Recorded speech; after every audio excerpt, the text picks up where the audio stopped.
The CEO pretended to be an uninsured patient. Only one nurse believed his pain was real. Eric Vale had spent his entire career talking about healthcare access, but on a cold, rainy night in Chicago, he discovered that access began with a woman behind a desk asking for a card he had decided not to carry. He walked into the emergency room of St. Agnes Medical Center wearing an old brown coat, a gray knit cap, and sneakers that were supposed to look worn but still looked suspiciously intentional. He had practiced the name twice in the cab: Evan Miller, uninsured, freelance worker, mild abdominal pain. Simple, at least that had been the plan. The waiting room smelled of disinfectant, wet wool, old coffee, and fear. A toddler coughed against his mother's shoulder. An elderly man sat with one hand pressed to his ribs. A woman in scrubs hurried past with 2 charts under her arm, and the expression of someone who had not sat down since the previous presidential administration. Eric approached the intake desk. Gloria Hayes, 58, glasses low on her nose, looked up at him with the practiced patience of a woman who had already been yelled at by 6 people that evening and expected number 7 soon. Insurance card? Eric swallowed. I don't have one. Something in Gloria's face did not become cruel. It became closed. She slid a clipboard toward him. Name, date of birth, address, emergency contact, employment status, ability to pay. The questions were not rude. That made them worse. They arrived in a calm, bureaucratic line, each one placing a little more distance between him and care. Eric reminded himself this was necessary. Hospitals needed documentation. Systems needed order. Without cost controls, everything collapsed. That was what he said in boardrooms. It sounded colder under fluorescent lights. Gloria tapped the form. Occupation? Eric almost answered automatically.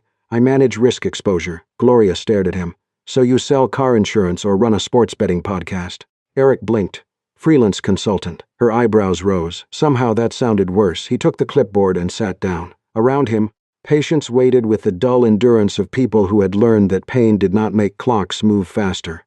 Eric had intended to report abdominal discomfort, something vague, calm, and low urgency. He wanted to test wait time, intake tone, financial screening, escalation protocols, but halfway through writing Evan Miller, a tight pressure ballooned behind his sternum. At first he dismissed it. Stress. Lack of sleep. Too much coffee. Too many late nights ignoring his cardiologist's polite warnings about family history and blood pressure. Then the pressure moved upward. Jaw, left shoulder. His fingers went cold. Eric set the pen down carefully. Control the breathing. Observe. Do not overreact. He had built Helix Care on that principle. Measure before responding. But bodies were poor employees. They did not always wait for approval. A bead of sweat slid down his temple. Gloria noticed him leaning forward. Sir, if you're feeling worse, fill out the top section and we'll update triage. I'm having some chest discomfort. Her eyes narrowed, not unkindly, but with the exhausted skepticism of someone trained to recognize exaggeration from people desperate to move up the list. Chest pain or discomfort? Eric almost laughed. Even pain needed the right category. Pressure, he managed. Some pain in my jaw. Gloria hesitated. Behind her, a phone rang. Someone asked about a billing code. A man across the room groaned. The waiting room seemed to tighten around him. Then a nurse appeared from the trauma hallway, pulling off blue gloves as she walked. Mara Bennett looked younger than Eric expected a person with that much fatigue in her eyes to be. 27, maybe. Dark hair twisted into a messy bun, badge clipped crookedly, sneakers scuffed from too many urgent steps. She heard enough. Jaw pain? She asked. Eric nodded. She took his wrist before he answered further, fingers finding his pulse with quick precision. Her expression sharpened. Cold hands. Sweating. Short breaths. She looked at Gloria. EKG now. Gloria lowered her voice. He hasn't verified payment. Mara did not blink. His heart isn't waiting for paperwork to decide whether it's allowed to stop. The words landed harder than Eric expected. For the first time that night, someone looked at him and saw not an uninsured man, not a payment risk, not a form half-filled in suspicious handwriting. A patient. A shift manager appeared near the nurse station just as Mara reached for a wheelchair. Mara, we're already over utilization tonight. Helix Care is reviewing unnecessary cardiac workups this quarter. Eric went still. Helix Care. His company's name sounded different here. Not like a brand. Not like a mission. Like a warning posted between a nurse and a test. Mara's jaw tightened. With all respect, if this is cardiac and I ignore it because an insurer dislikes numbers, we'll have more than utilization to discuss. The manager looked annoyed but stepped aside. Mara pushed Eric toward a small exam bay. The EKG leads were cold against his skin. The machine printed its little strip of jagged truth while rain beat against the windows beyond the curtain. The result was not catastrophic, not yet, but it was abnormal enough that Mara's face lost none of its seriousness. "You're staying for monitoring," she said. Eric wanted to argue. He wanted to ask what criteria she was using, what protocol, what cost threshold, what risk profile. Instead, he watched her grab a thin hospital blanket from a warming cart and unfold it over him. The gesture was efficient, almost rough. Still, it felt warmer than anything that had happened since he walked in. "No insurance doesn't mean no pain," she said. Then she turned to answer another alarm. Eric lay there beneath the blanket, listening to the sounds of the air.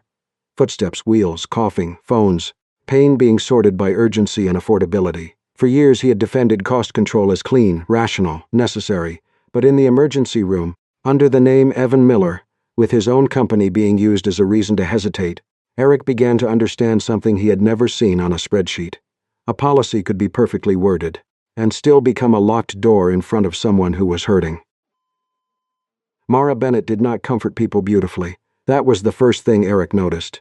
She did not lower her voice into a soft, angelic whisper. She did not float through the ER with endless patience. She moved fast, spoke faster, and carried 3 different emergencies in her head at once. But when she listened completely.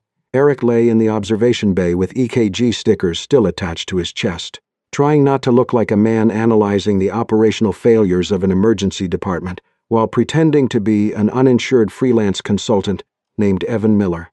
Mara checked his vitals, glanced at the monitor, adjusted the cuff on his arm, and asked about the pain again. Not once did she look bored. Not once did she treat him like he had exaggerated his way into a bed. Across the curtain, an elderly man asked a billing clerk whether he would be charged for oxygen if he decided he could breathe economically.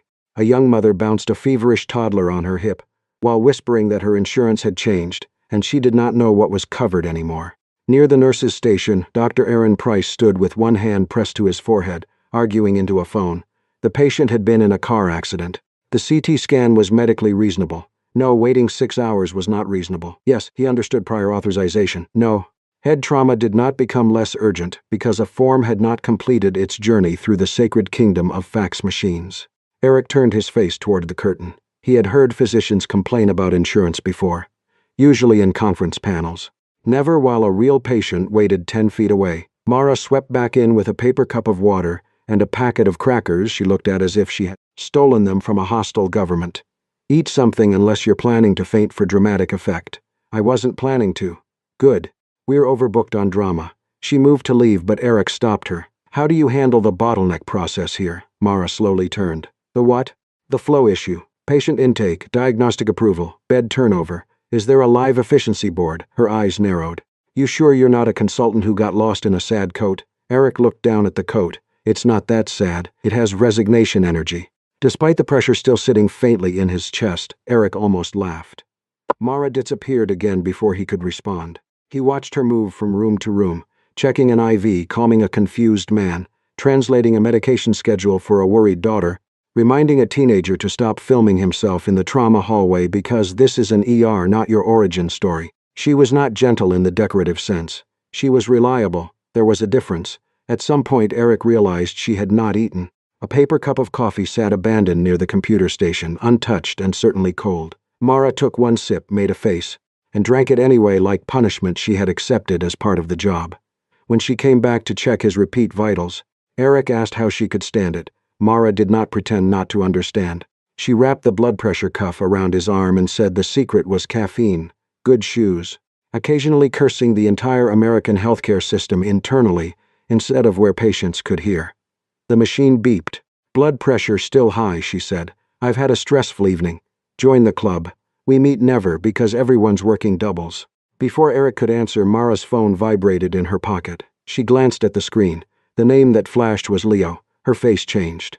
It was quick, but Eric saw it, the professional mask slipping, revealing something younger and far more frightened underneath. She stepped just outside the curtain to answer, but the ER was too loud and too crowded for privacy. Eric heard fragments, dialysis, dizzy. "Did you eat? Sit down, call Mrs. Patel if it gets worse." "No, don't joke about haunting me, Leo. I'm not in the mood." When she returned, her mouth had settled into a straight line. "Everything okay?" Eric asked. Mara clipped his chart back onto the rail. "That is a rude question in a hospital. Sorry, my brother, chronic kidney disease. He's 17 and dramatic enough to be medically classified as theater." She said it lightly, but the hand holding the chart was tense. Eric's instinct rose before he could stop it. He knew nephrologists. He knew hospital administrators. He knew funding channels, specialists, medication pathways, private case managers. He could help. The words were almost out. Mara saw them coming. No, I didn't say anything. You got the face. What face? The face men get right before they try to solve my life with resources they should not have brought into conversation. Eric closed his mouth. She pointed the chart at him. You are currently an uninsured freelance consultant in a coat with resignation. Energy. Stay in character. He should have been offended. Instead, he found himself oddly grateful. Then Mrs. Alvarez began screaming. The sound cut through the whole ER. Mara was moving before anyone called her. Eric could see through the gap in the curtain. An older woman doubled over in a chair, one hand clamped to her abdomen, her daughter pleading with Gloria at intake. Mrs. Alvarez had no insurance. She had been waiting for hours. The pain had worsened. The approval for imaging had not cleared because no payment source was verified. Mara knelt in front of her, asked 3 questions, pressed gently on her abdomen, and looked up sharply. Possible appendicitis. She needs imaging now.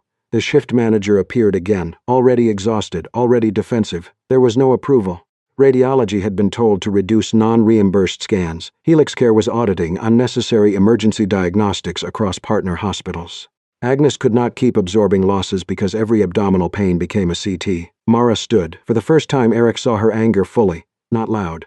Worse, focused. She said Mrs. Alvarez was not a cost category. She was a woman with rebound tenderness, fever, and worsening pain. If they waited for a payment pathway to become morally convenient, they might be wheeling her into surgery too late. The manager warned that Mara was putting her name on a violation. Mara took the pen from the desk and signed the order herself, Doctor.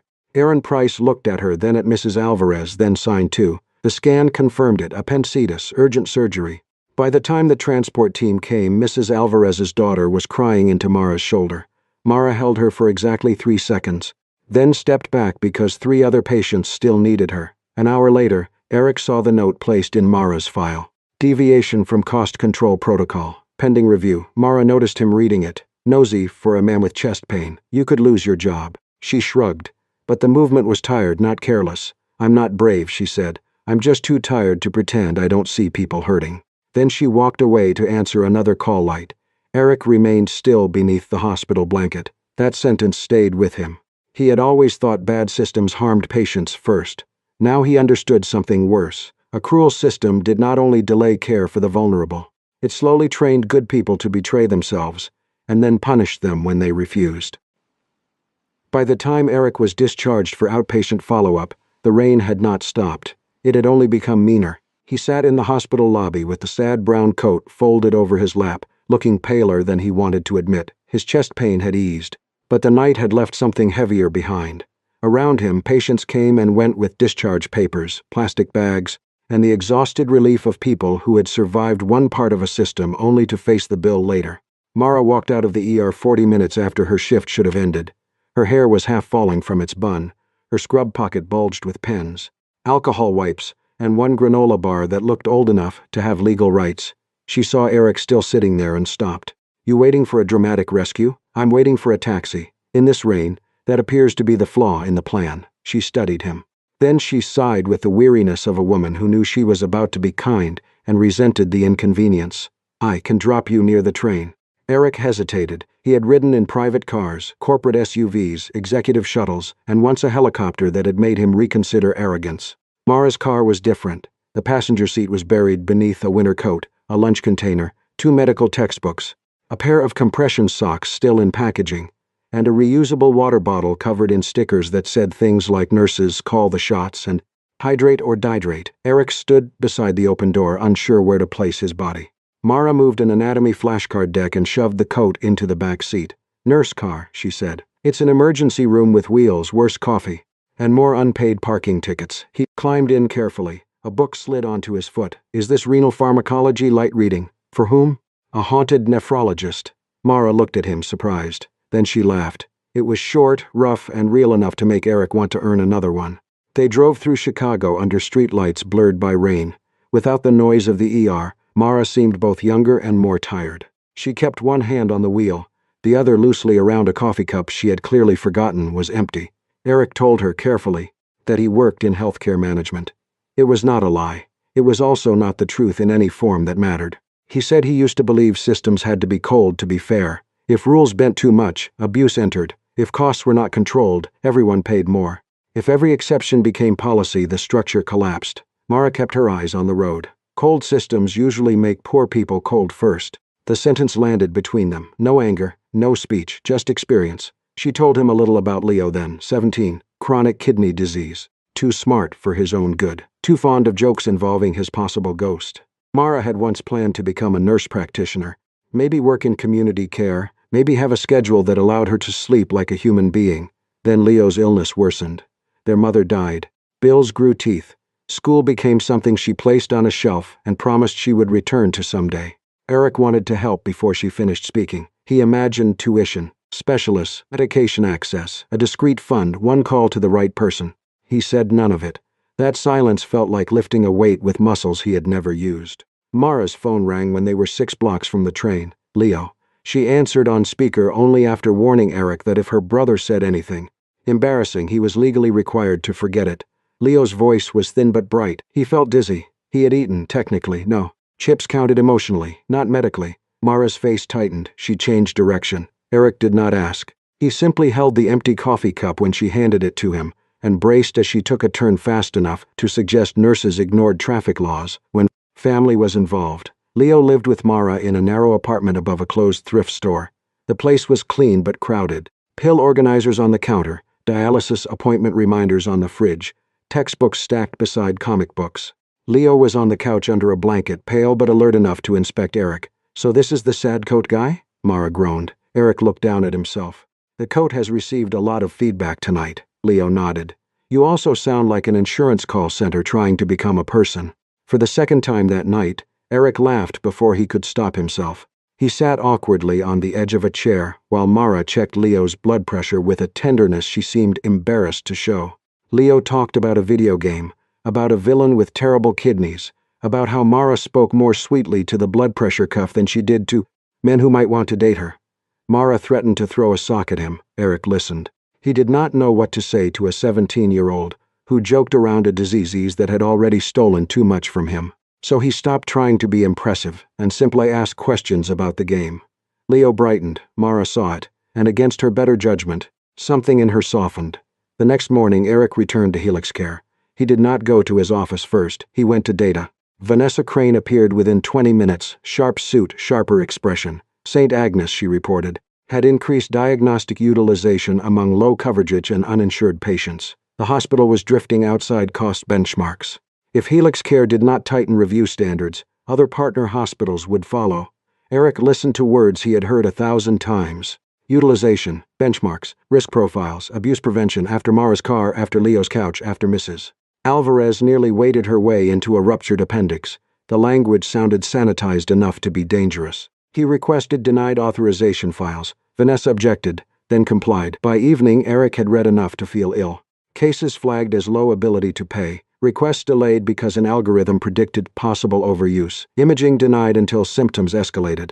Medication marked not immediately necessary by a model that had never sat beside a 17-year-old trying to make his sister laugh through. Dizziness. Then Leo's denial appeared. A supportive medication his nephrologist had requested had been rejected by Helix Care as not medically necessary at this time. Eric stared at the screen. He could approve it with one call. He could fix Leo's case quietly before Mara ever knew. That was the temptation. Clean, fast, personal. Wrong. That night, he returned to Mara's apartment because she had texted him only one word: denied. Mara did not cry when she showed him the notice. That was worse. She stood in the kitchen, one hand on the counter, the other holding the paper as if it weighed more than paper should. The scariest part, she said, is not being told no. It's wondering if anyone actually read his name before they said it. Eric looked at the Helix Care logo on the denial letter. His logo, his system, his signature, spread across thousands of choices he had never had to watch. The lie could not survive that kitchen. He left in the rain with the truth pressing against his ribs, harder than the chest pain had. He had not only disguised himself as an uninsured patient, he had disguised himself as a decent man while the company he led made people like Mara, exhausted from begging machines, to believe that pain was real. Mara Bennett came to Helix Care because she thought someone was finally ready to listen. That was what Eric had said. A policy review, frontline testimony, a chance to tell the people above the system what happened below it. So she came after a 12-hour shift, still in scrubs, hair pinned badly, eyes burning from no sleep and too much vending machine coffee. She brought notes about Mrs. Alvarez, about delayed imaging, about Leo's denied medication, about the way nurses were asked to hold human suffering in one hand and cost control rules in the other. She expected a conference room full of executives. She did not expect to see Evan Miller standing at the head of the table in a tailored charcoal suit, except nobody called him Evan. Vanessa Crane, sharp and elegant at his right side, glanced at him and said, "Mr. Vale, legal is ready." Mara stopped walking.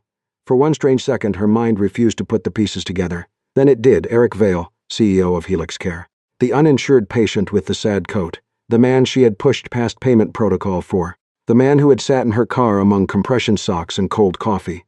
The man who had met Leo, heard about the denial, listened while she admitted the terror of not knowing whether anyone had read her brother's name. He had not been powerless. He had been hiding power. Eric's face changed when he saw the moment land. He stepped toward her, but Mara moved back as if his apology had physical weight. He tried to explain. At first he had gone undercover to understand the complaints. Then he had not known how to tell her.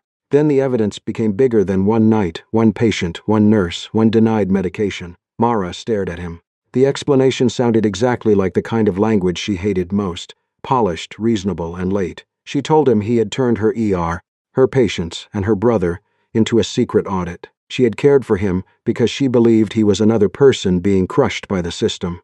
Meanwhile, he was the man whose signature lived inside that system. Eric did not defend himself. That was the first decent thing he did in the room. The meeting began with Mara still standing near the door, arms folded, jaw tight. Eric presented the findings without decoration. At St. Agnes and dozens of partner hospitals, Helix Care policy had created pressure to delay diagnostics for uninsured and underinsured patients.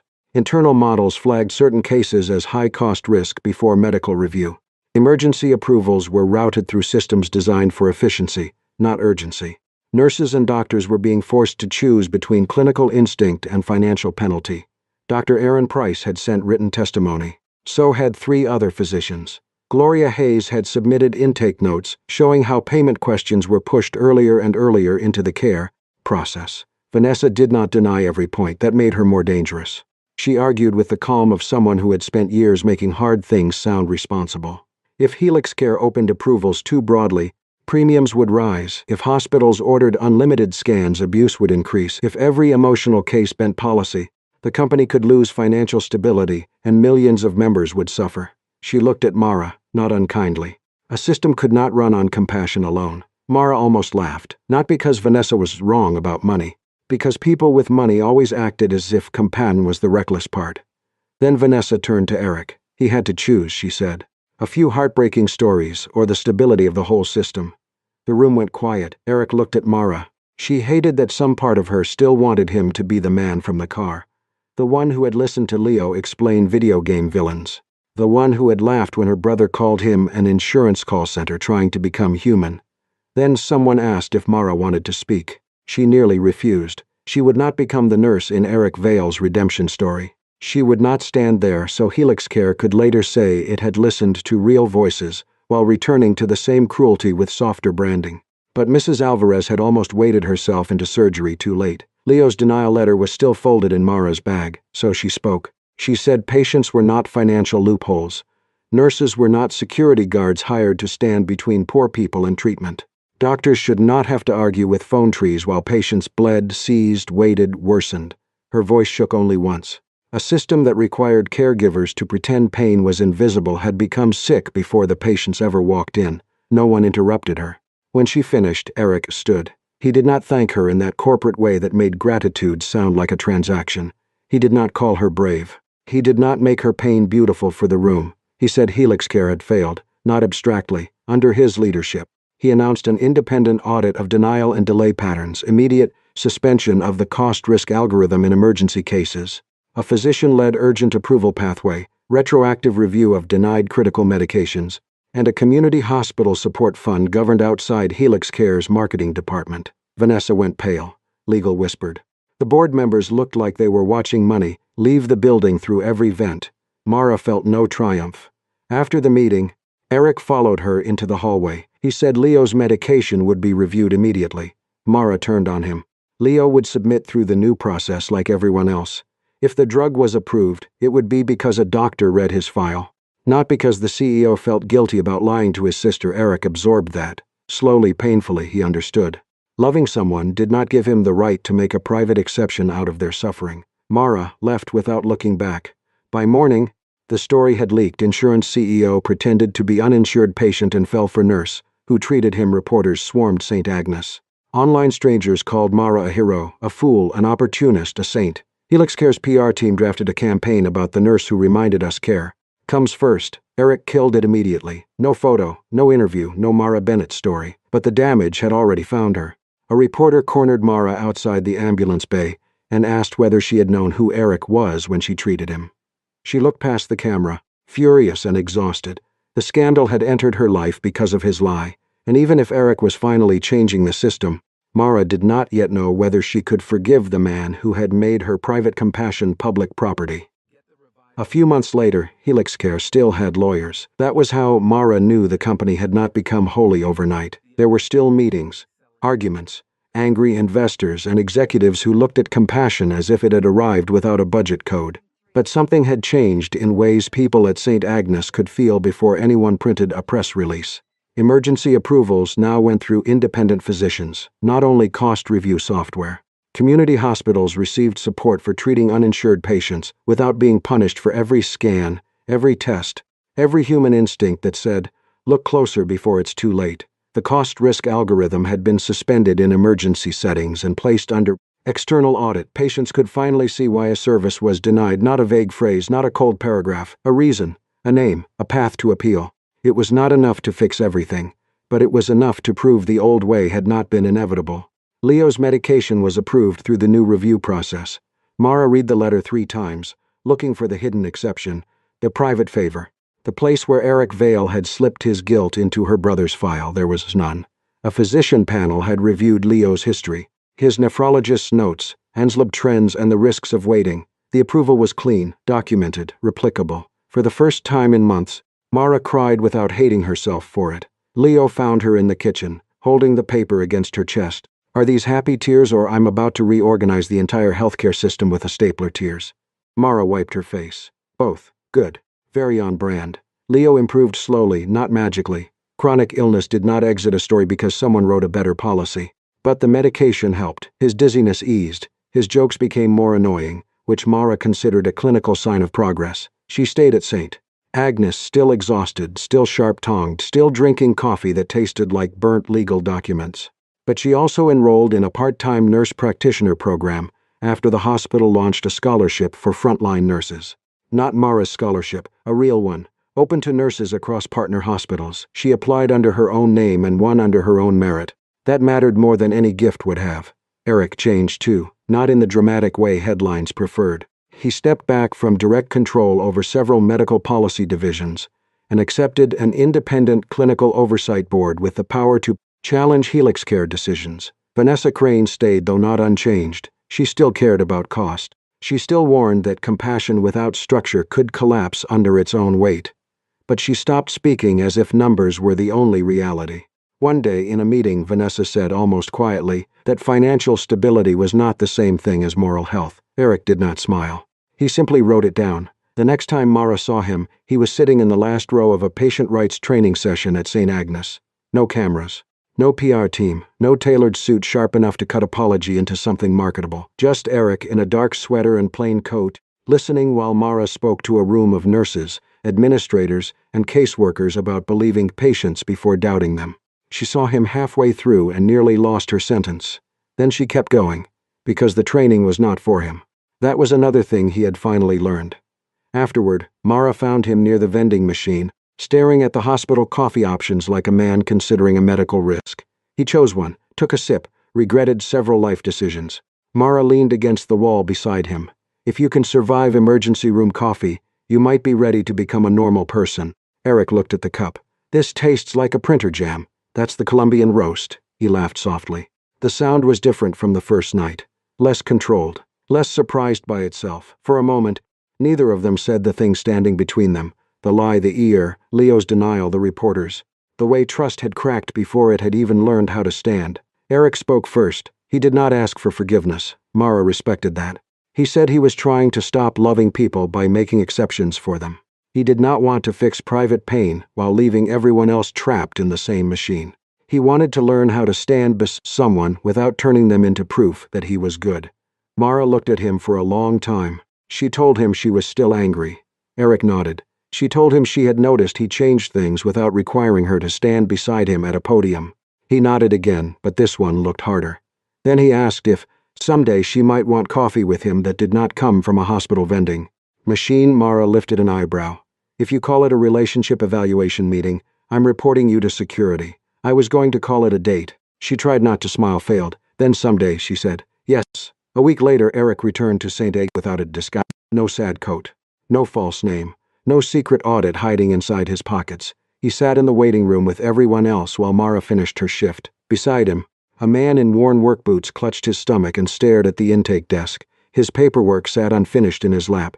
I don't have insurance, the man whispered, mostly to himself. They're going to think I'm wasting time. Eric did not hand him a business card. He did not call the CEO line. He did not make the man a special exception. He walked to the nurse's station and found the triage nurse. He says his pain is real, Eric said quietly. Please believe him. From the end of the hallway, Mara saw. She did not smile right away. But her eyes softened, and that was enough. Their love had not begun because Eric pretended to be a patient. It began because Mara believed his pain was real. And it grew when Eric finally understood that every pain deserved to be believed before anyone decided what it was worth.